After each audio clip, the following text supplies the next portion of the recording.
Yeah, I'm used to dating douchebags. That's just like my thing. My therapist says I'm just in a negative thought pattern at this point. So to change that, she had me write down all the qualities I'm looking for very specifically.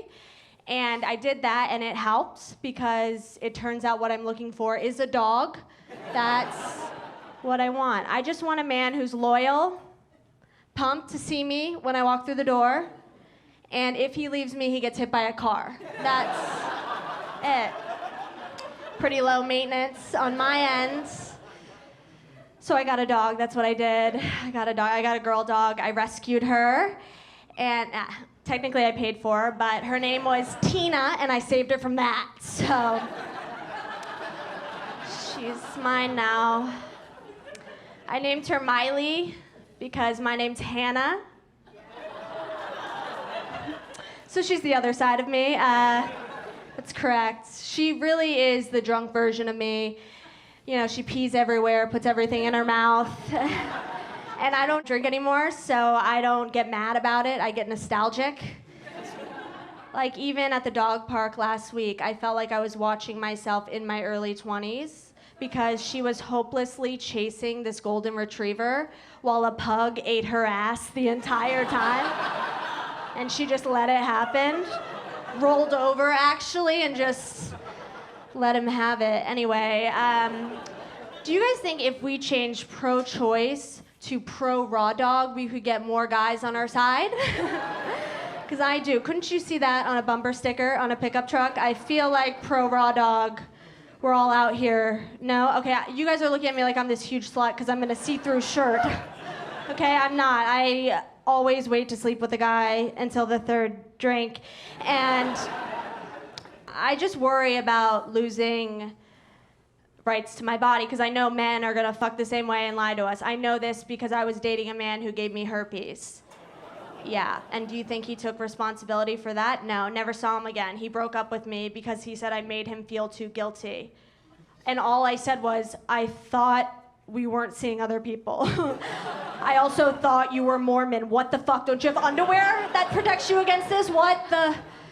Yeah, so I've been raising my herpes alone for 2.5 years now, and it hasn't been easy. I guess herpes is less like a child and more like a DUI for the pussy, you know, because it slows you down, but it does not stop you at all. I don't know why I was so worried about it, actually. I couldn't believe that I thought men would stop at herpes. Men don't even stop at the word no. So, if you're uncomfortable with that joke, that is you, sir. That's on you. But yeah, when I got herpes, I was so sad. And I know 1 in 3 of you know this, but you get very ill at the beginning of herpes. And I got it at the beginning of COVID. So confusing. I literally caught the wrong virus. I had to do my gynecology appointment over Zoom. Okay, I was fanning my legs open. It's on my OnlyFans, check it out. But it was awful. She was like, yeah, it's herpes, I can smell it, it's fucking herpes. I was listening to that James Blunt song, Goodbye, you know, just mourning my sex life in my parents' basement, which is exactly where you should get herpes at 28 years old. And I was so sad. I didn't eat and sleep for 4 days. I was manic. I was like, what am I gonna do? And it got to the point where my parents came down to the basement. Both my mother and father confronted me and they say, Hannah, we're worried you're on heroin. And I was like, you fucking wish, bitches. You fucking wish. No, I had to look my father in the eyes and tell him I had herpes. And he goes, oh, whatever, your grandmother had that. And it was in that moment I realized you can always feel worse. You can always feel worse. But before I told my parents, I was not going to tell anyone. I was going to tell no one. I was actually going to become a nun. That was my plan. I was like, that's why there are so many nuns now, because herpes is so prevalent that everyone just becomes a nun. It was 4 a.m, and I was crying, and I didn't know what to do, so I called the suicide hotline. And the woman who answered was like, why are you calling this evening? And I couldn't breathe. I was like, I have herpes. And she was like, oof. I'm sorry, did I call the wrong number? How is herpes the worst thing you heard today? Anyway, I talked Pam down. She will be fine, but Jesus fucking Christ. I don't know if I want children. How are we supposed to know? My friends are all freezing their eggs, so that's a whole thing with Roe v. Wade. They're like, well, if I freeze my eggs, am I gonna, if I don't do it, it's like a whole thing, you know? And it's $14,000 to freeze your eggs. So people keep asking me, are you gonna freeze your eggs? Because I'm 30. Which is offensive. And I don't know. I don't know if I want kids. And also, $14,000. I live in a studio with a mini fridge. I can't even afford to freeze 2 boxes of popsicles at one time. So no, I'm not gonna plan for that. I think I want kids because of FOMO. I have pretty bad FOMO. But I don't know. I live in New York, and every time I get on the subway and hear a kid crying, I'm like, absolutely not.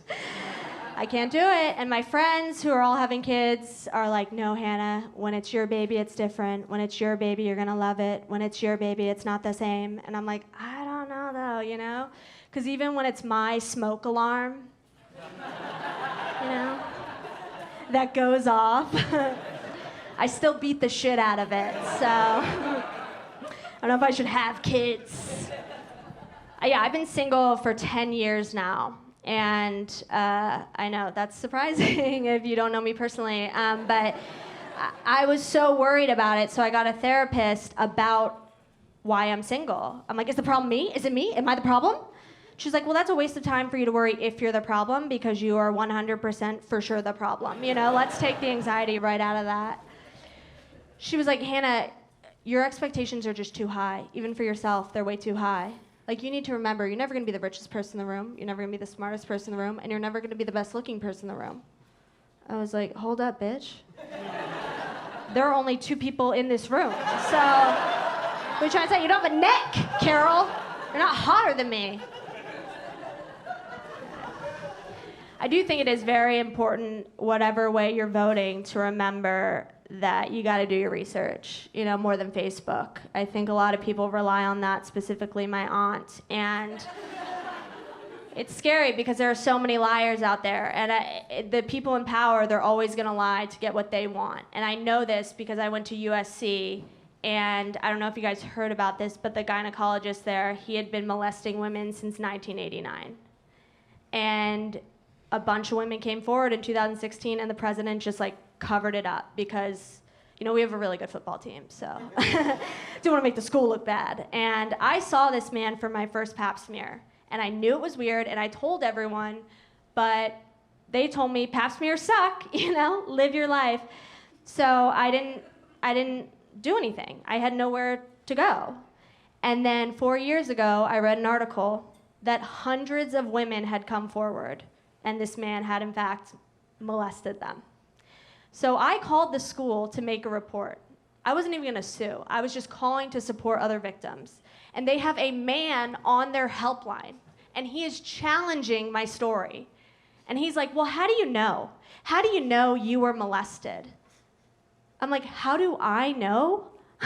Maybe because I'm the woman and I've had like 1 million pap smears since, and that's the only one that felt great?